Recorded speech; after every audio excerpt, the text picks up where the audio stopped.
Hi everybody, I'm Greg Fishel and welcome to bonus weather video number 3 for this week, and we'll be going into a bit more detail about the weather in the coming days and some of the ideas behind my thinking at this point in time. So let's go on ahead and start off with the European ensemble mean upper level flow tonight.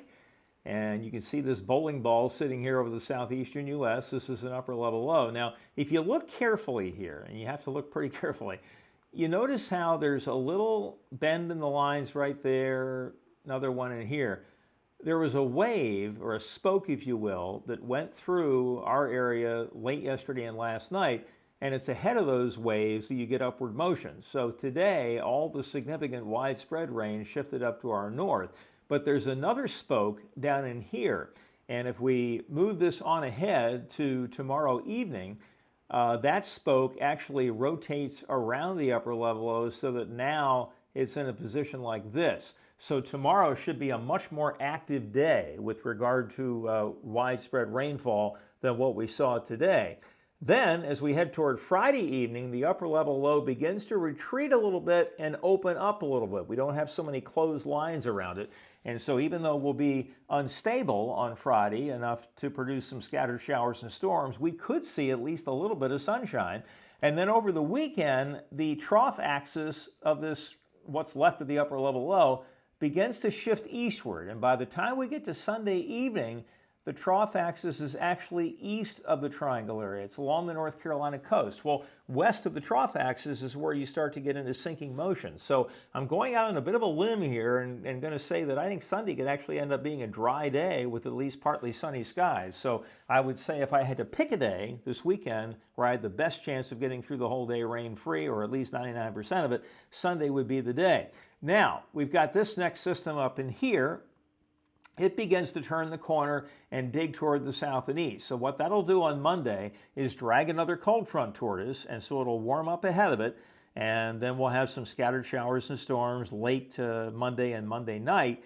And then by the time we get to Tuesday and Wednesday, again, the trough axis will start to shift east, and that should get us into a progressively sunnier and sunnier pattern with slightly lower temperatures and humidities.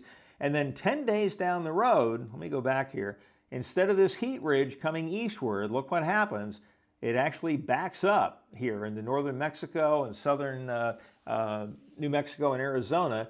And there's not a big trough in the east, but there's at least some troughiness tendency here. So again, as long as this general regime holds, it's going to be really tough for us to get into any sort of a nasty heat wave. Here's the European ensemble temperature forecast. These are all the maximum temperatures here. Now, this does tend to have a cold bias, but even if you add 3 or 4 degrees to all these numbers, it really has a hard time getting much above 90, okay, which is about normal for this time of year. So again, no indication of any oppressive heat waves. And then in terms of precipitation, and let me take myself out here so you can see everything. You can see here, this is the European ensemble mean.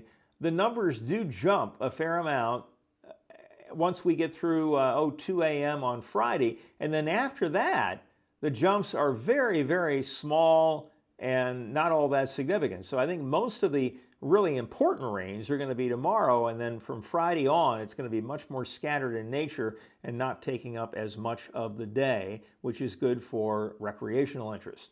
Okie dokie, there are the credits. That is bonus weather video number 3 for this week. We'll have another one, of course, for you coming up tomorrow, and a new addition today, a separate video for all subscribers at all levels about the tropics and anything that's going on there. As long as there's a named storm somewhere in the Atlantic Basin, we'll do a separate video on that.